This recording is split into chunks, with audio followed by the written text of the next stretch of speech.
Brought to you by TechnoSpark 20 series smartphones.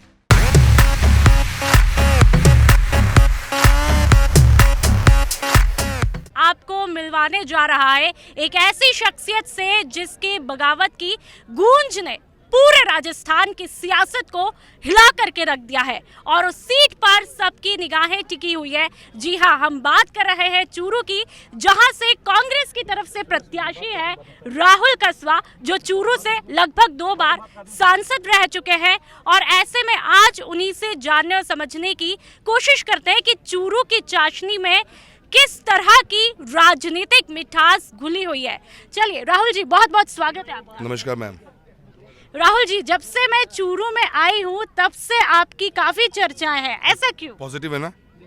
वो तो आप बताएंगे। बहुत पॉजिटिव है। आप देखिए, मैं अभी दिरवास छोटा गांव में आया हूँ। हाँ। और बहुत बेटा दिरवास छोटा गांव में आया हूँ। बच्चे के मन में भी ये आ रहा है कि आप मत पूछो क्वेश्चन ऐसे, राहुल कस्वा जीत चुका है, क्यों ये बात है ना। पर मेरा ये कहना है कि देखिए, बहुत अच्छा पॉजिटिव माहौल है। काफ़ी लंबा राजनीतिक जीवन मेरे फादर का भी रहा है, वो 4 टर्म्स MP रहे, 2 बार से मैं हूँ। और बगावत, आपने वर्ड छोटा यूज़ किया है, ये बगावत नहीं है, ये एक किस्म की हमने एक आवाज़ उठाने की कोशिश करी है कि प्रजातंत्र में प्रजा फैसला करती है, कोई काका फैसला नहीं करता कि कौन सांसद बनेगा कि कौन विधायक बनेगा। और उस अन्याय के खिलाफ में हमने आवाज़ उठाई है और मेरे जनता की भावनाओं के अनुरूप उठाई है। धन्यवाद देता हूँ मैं इंडिया गठबंधन का, जिन्होंने मुझे एक मौका दिया है। और आज हम चुनाव के अंदर हैं और पब्लिक में बहुत पॉजिटिव रिस्पॉन्स है। बहुत जो है पब्लिक का प्यार आपको मिल रहा है, लेकिन मुझे एक कंफ्यूजन है और बहुत सारे लोगों के कि आखिरकार चूरू में दंगल किसके बीच में, कस्वा साहब और झाझड़िया साहब के बीच में, या फिर राठौड़ साहब और कस्वा साहब के बीच में? देखिए, अन्याय के खिलाफ में डिसीजन होगा। जनता के सामने 2 काइंड ऑफ एक थॉट प्रोसेस है। एक थॉट ये कहता है कि पब्लिक के बीच में रहने वाले लोग जो जनता के दिन रात बीच में रहते हैं, उनके इश्यूज़ को रेज करते हैं, उनके बीच में काम करते हैं। क्या उन लोगों को आप प्रजातंत्र में रिप्रेजेंटेशन दोगे, या उनको दोगे जहाँ से आप कोई काका कह देगा नहीं मैं इसको टिकट दिलाऊंगा, मैं इसकी टिकट कटवाऊंगा, उस कॉन्सेप्ट पे? ये कॉन्सेप्ट बेस्ड पॉलिटिक्स है, इसीलिए आप सबकी नज़र चूरू पे है, क्योंकि पब्लिक ने उस कॉन्सेप्ट को उसको चैलेंज किया है। स्टेटस को नहीं रहने देंगे जाएगा कि आप चाहोगे वो बन जाएगा, आप चाहोगे टिकट कट जाएगी, आप चाहोगे तो ये जीतेगा, आप चाहोगे तो जीतेगा नहीं। ये नहीं चलता कॉन्सेप्ट। इसलिए पब्लिक एट लार्ज के अंदर इस कॉन्सेप्ट, इस स्टेटस को के अगेंस्ट में एक वॉइस रेज करी गई है। और मुझे पूरी उम्मीद है मैं इसके लिए इसलिए आगे बढ़ा हूँ, बहुत सोच समझ के बढ़ा हूँ। इसलिए से बढ़ा हूँ क्योंकि बहुत लंबा एक्सपीरियंस पॉलिटिक्स में है। 33 ईयर्स से एक मेंबर ऑफ पार्लियामेंट है। आपने कहा बहुत लंबा आपको अनुभव रहा, लंबे समय तक, लगभग 33 सालों से बीजेपी का प्यार और सम्मान आपको मिला, लेकिन उसके बाद उनके फैसले का सम्मान क्यों नहीं, अचानक से साथ छोड़ देना? देखिए, प्यार और सम्मान तो जनता का मिलता है, पार्टियां माध्यम बनती हैं। और आप भी वही क्वेश्चन पूछ रहे हो जिसके खिलाफ हम चल रहे हैं। सम्मान जनता का है। आज कितने परसेंटेज ऑफ लोग हमारी कॉन्स्टिट्यूंसी के अंदर विलेज में लेवल में बैठे हुए हैं जिनकी लाइफ में चेंज आ गया? 10% भी नहीं है मैडम। 90% को डे टू डे आपकी हेल्प की जरूरत पड़ेगी। आज गांव में कितने बच्चे हमारे पढ़ रहे हैं, आज इनकी एजुकेशन, इनकी स्कूलिंग, हर चीज़ के ऊपर फोकस करना पड़ता है इनको। हर परिवार चाहता है कि उसका बच्चा पढ़ लिख के कुछ गवर्नमेंट जॉब में चला जाए या अपना अच्छा बिजनेस कर ले। They need us as a sleeper. ये 2 रेलवे लाइन्स हैं, एक पॉलिटिशियन स्लीपर का काम करता है। अगर आप इसको क्यों रिमूव करना चाहते हो, आप क्यों एक अपना चीज़ थोपना चाहते हो? चैलेंज उसके लिए लेकर चल रहे हैं कि हम इतने सालों से बीच में पब्लिक में रहे हैं, पब्लिक ने इतना आशीर्वाद हमको दिया है। पार्टियां जरिया बनती हैं, पार्टियां बड़ी हैं, पर उससे बड़ा इंसानियत भी तो है। मुद्दे क्या कुछ रहेंगे? कुछ कमी तो हो। मैंने ये तरह के इशू रेज किया था कि मेरा गुनाह तो बता दीजिए, क्या मैंने काम नहीं किया? 20,000 करोड़ से ऊपर का काम कराया मैं कॉन्स्टिट्यूंसी के अंदर। गवर्नमेंट ऑफ इंडिया की बेहतरीन स्कीमों का बेहतरीन इंप्लीमेंटेशन चूरू में है। 98% अटेंडेंस थी, at par above the average state की लीडरशिप, स्टेट के MPs के क्वेश्चन रेज किए थे हमने। Every time we were active in the politics, connect with the people था हमारा। मेरे फादर का, मेरी मदर का, हम तीनों जने इस बड़ी कॉन्स्टिट्यूंसी को संभालते हैं। फिर क्या काको नाराज हो गए तो टिकट काट दूंगा? दर्द आपका अभी भी झलक रहा है, लेकिन क्या कहेंगे जो लंबे टाइम तक जिनकी आइडियोलॉजी बीजेपी रही, कि आप कांग्रेस में जाने के बाद चेंज हो गई, वो विचारधारा आपने अपनाई? आइडियोलॉजी ये थी कि जनता की सेवा करना है, मुझे मेरी कॉन्स्टिट्यूंसी को अपलिफ्ट करना है हर चीज़ में। एजुकेशन का मेरे स्कूल, मेरी कॉन्स्टिट्यूंसी पॉजिटिव फर्स्ट नंबर और राजस्थान में हूँ। हम अच्छे हाईवेज बनाएं, हम अच्छे रेलवेज का नेटवर्क इंप्रूव करें। मेरी कॉन्सेप्ट, मेरी थॉट ये है, पब्लिक है, जनता है, इसके लिए जीते हैं, इसके लिए मरते हैं और इन्हीं के लिए चुने जाते हैं। हमारा काम क्या है as a member of parliament? बताओ आप। डेवलपमेंट करवाना, कौन सी आइडियोलॉजी बेचें, किसको दें, क्या समझाएं? आप बताओ कौन सी आइडियोलॉजी बीजेपी की क्या बतानी चाहिए? हमारे हम बताएंगे ना कि हमारा काम है मेरे बच्चों के स्कूलों में कंप्यूटर लगे, सबके स्कूलों में लाइट लगे, इंटरनेट लगे, स्मार्ट क्लासरूम बने, हर एक स्कूल के साथ में 400 मीटर ट्रैक बने, हर गांव रोड से कनेक्टेड होना चाहिए, इन अनइंटरप्टेड पावर सप्लाई होनी चाहिए, नेशनल हाईवेज बनने चाहिए जो बच्चों की जिंदगी में परिवर्तन लेके आएंगे। क्या बेचे मैडम? हम एक डेवलपिंग नेशन है, we are not a developed nation. तो इसलिए हाल ही में प्रधानमंत्री नरेंद्र मोदी ने बयान दिया है कि मैंने राहुल के लिए चूरू में देवेंद्र को भेजा है, क्या कहेंगे? वो एक्चुअली क्या है, वो भेजा नहीं है, बीच में राजेंद्र दिखता है, इसलिए लोग थोड़ा डरते हैं कि यार ये आदमी आ जाएंगे। आज भी नेगेटिव थॉट के साथ जीते हैं ये। इनकी आप मानसिकता देखो, ये कहते हैं सरपंच को तुम्हें 4.5 साल रहना नहीं है क्या? 2 दिन पहले क्या स्टेटमेंट दिया बच्चों को? क्या तुम्हें दारू की गाड़ी नहीं भरनी? क्या तुम्हें लकड़ी गाड़ी नहीं भरनी? क्या तुम्हें डीजल गाड़ी नहीं भरनी तुमको वोट दो? नहीं, हम चाहते हैं हमारे बच्चे पढ़ें लिखें, आगे बढ़ें, कामयाब हों, अपनी फैमिली को अपलिफ्ट करें और सोसाइटी को अपलिफ्ट करें।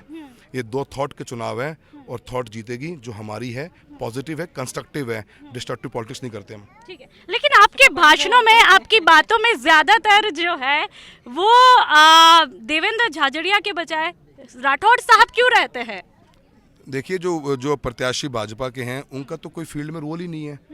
कभी आए हैं फील्ड में? 20 दिन पहले तो आए हैं, तो क्या कंपटीशन किया जाए, क्या बोले उनके बारे में? न तो उनको कोई एक्सपीरियंस है, न कोई एक्सपोजर है, न पब्लिक कनेक्ट है, न पब्लिक के सुख दुख में कभी शामिल हुए आज तक, तो उनके बारे में बोला नहीं। काको ही लेके आए हुए तो काके की बात करेंगे और हमारी नज़र मछली की आंख पर है। काका ने ये भी बयान दिया है कि अब वो काका जो है कंस बन चुका है, ऐसा भतीजे को लगता है। मुझे क्या लगता है, पूरे चूरू जनता को लगता है काका ने क्या क्या काम नहीं किया। 15 साल पहले काका को खाज हो गई बीमारी, एक उस बीमारी का इलाज नहीं मिल रहा। हर चुनाव में खड़े हो जाते हैं कि जो टिकट काटो, तो वही टिकट काटेंगे तो फिर जनता क्या किस लिए बैठी हुई है? जनता इस बार उनको 2023 में काट चुकी है चारनगर से। अभी हम मोरिया बोल रहे थे, मैंने देखा था। तो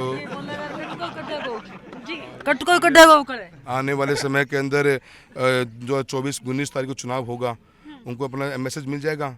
मैडम, एरोगेंस चलती नहीं है, ये पब्लिक है, हम्बलनेस होनी चाहिए। आप जनता के हाथ जोड़ के वोट मांगते हैं, कोई आंख दिखा के वोट मांगता है कभी क्या? ये लोग आज भी डरा रहे हैं गवर्नमेंट टीचर्स को, गवर्नमेंट ऑफिसर्स को।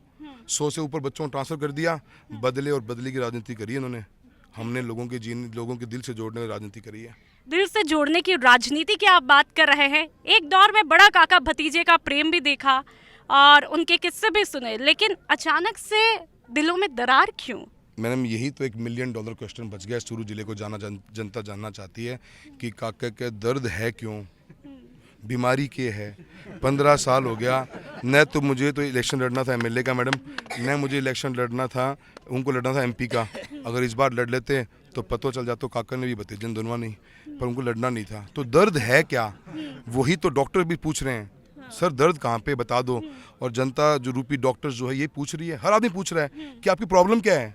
आप हर इलेक्शन के टाइम पे खड़े क्यों जाते हो कि टिकट काटो? 14 में फादर टिकट कटवा दी, 19 में मेरे पीछे पड़ गए, 24 में कटा के ही मानने, अब अगली बार मौका नहीं मिलेगा। तो क्या ये माना जाए जख्म का बदला जख्म से, ऐसा कुछ लोग कहते हैं? मेरा कोई जख्म, मैं थॉट के लिए लड़ता हूँ, मैं सोच के लिए तो लड़ता हूँ। फिर उन्होंने एक बार मंच से जयचंद करके जो बात कही वो क्यों? मैडम, इसके ऊपर तो मुझे कहना है, जयचंदों के बीच में खड़े हुए जयचंदों की बात करते हैं, कैसे बोल सकते हैं? कितने नेता ने कितने नेताओं का भविष्य खराब कर दिया और आज तक उनको पता नहीं कितने लोगों पे इल्जाम डाले हैं। और जो स्टेटमेंट उन्होंने दिया था उसमें वो बसपा के प्रत्याशी के जो सबसे निकटतम प्रस्तावक थे, वो उनके वार्ड पार्षद के बीच में खड़े होकर स्टेटमेंट दिया जयचंद वाला। कभी सोच कर देखो कि आसपास खड़ा कौन है।